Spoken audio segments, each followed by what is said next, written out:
The moon was full that night, pale and trembling over the black roots of the Evervale forest. The villagers whispered that no one who entered returned unchanged. But Alara had never been good at obeying warnings. Her lantern swayed like a heartbeat as she stepped into the silence. Beneath the moss and mist stood a figure carved of stone, tall, beautiful, and unbearably sad. They said he had been a prince once, that his pride had defied the gods, and they had turned him to stone until time forgot him. But Alara didn't see pride. She saw loneliness. Her fingers brushed his cheek, and warmth fluttered beneath her skin. She didn't mean to kiss him. It was only a whisper of pity. And then the world shattered. Light burst like glass through the trees. The air screamed. The statue's eyes opened, golden, desperate, and Alara's knees buckled as darkness poured into her veins. When she awoke, the statue was gone, and so was she. Ryland awoke with lungs full of air and hands trembling like a man reborn. For 100 years, he had dreamed of this moment. Freedom, breath, warmth. But the forest stank of death. He found her lying in the grass, eyes open, glowing faintly with violet fire. "Ilara," he whispered, though he didn't know her name. Somehow, he always had. When midnight struck, the first scream tore through the trees. Her body convulsed. Her hair turned black as ink. Her spine arched, bones reshaping beneath her skin. Wings, torn and shadowed, unfurled. Her eyes were molten silver, her teeth too sharp to belong to anything human.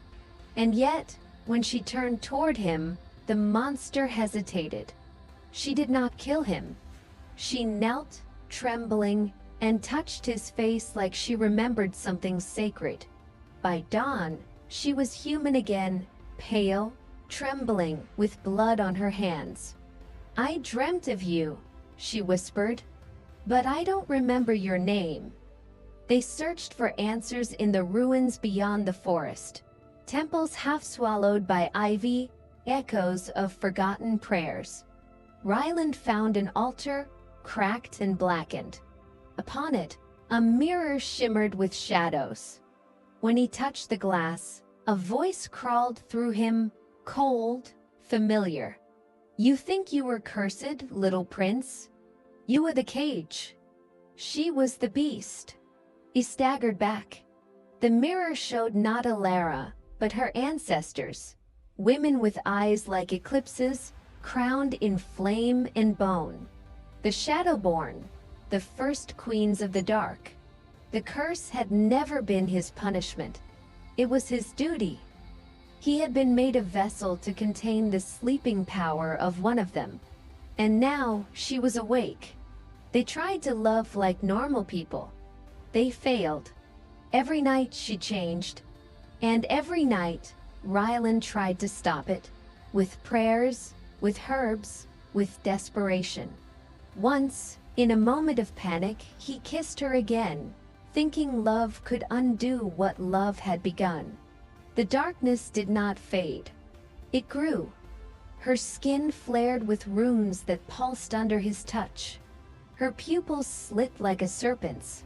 Shadows curled around her ankles like loyal dogs. She didn't fear it anymore. That terrified him most. "Don't you see," she whispered one night, "it isn't killing me. It's remembering me." The blood moon rose, and with it came truth. Ryland trapped her within a ring of silver flame, the only light strong enough to pierce her new form. Her voice came in two tones now, one human, one ancient. "The gods bound me inside you, Ryland. They feared what I was becoming." He saw flashes. Lifetimes ago, she had loved the darkness, walked hand in hand with it until the gods themselves grew jealous.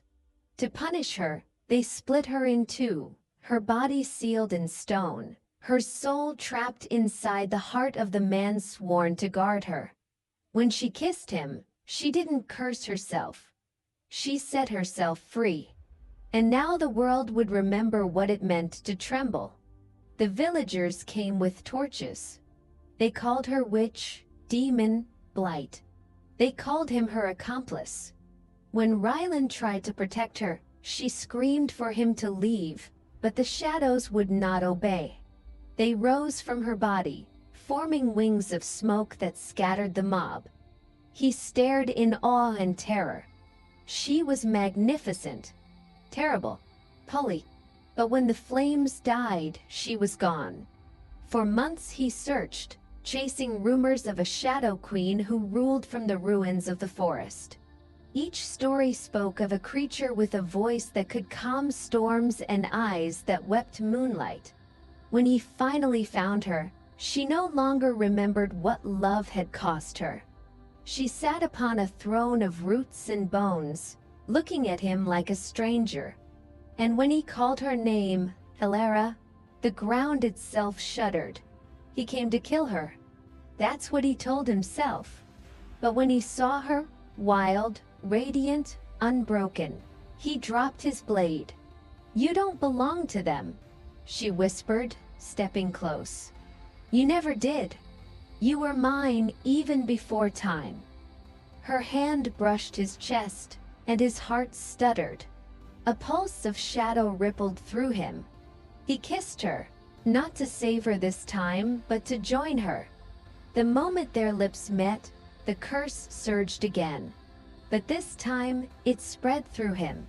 He collapsed, gasping as silver fire raced through his veins. The last thing he heard was her cry, half love, half horror, before the dawn swallowed them both. He woke in a world without sunlight. The sky was a permanent dusk, painted in violet and gold. The air shimmered with dreamlight. Elara stood before him, dressed in shadows that moved like water. "You shouldn't be here," she whispered. "Neither should you," he said. "But we are." He knelt before her. "You carried my curse once. Let me carry yours." She smiled, slow, sad, like a dawn that never comes. The shadows bent around them, forming crowns upon their heads. Two silhouettes in the eternal twilight. And for the first time, the darkness didn't feel cruel. It felt like home. The mortal world began to wither. Crops failed. The moon grew larger each night, hungering for balance. Priests gathered at the edge of the forest, chanting for the prince to return. "Bring back the light," they cried. "Bring back the dawn." Elara heard them in her dreams. She saw Rylan's face flicker with doubt. "You miss the sun," she said softly. "I miss what it meant," he replied. "But not enough to lose you." She wept, because she knew the only way to restore the world was to break what they had become. On the final night, they returned to the glade where it all began. The trees were silent, waiting. The moon hovered low and red. Elara took his hands.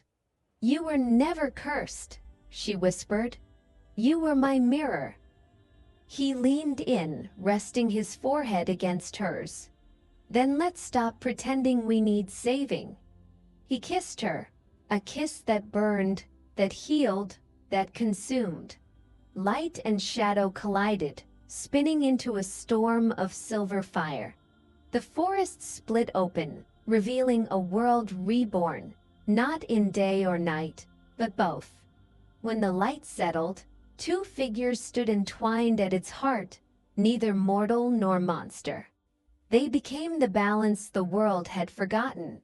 And ever since, when dusk falls and the air turns silver, villagers swear they see two shadows walking hand in hand beneath the trees, one crowned in light, the other cloaked in darkness. And if you listen closely, you can hear her voice through the wind. Our curse was never to love. It was to forget that love was the only magic worth breaking for.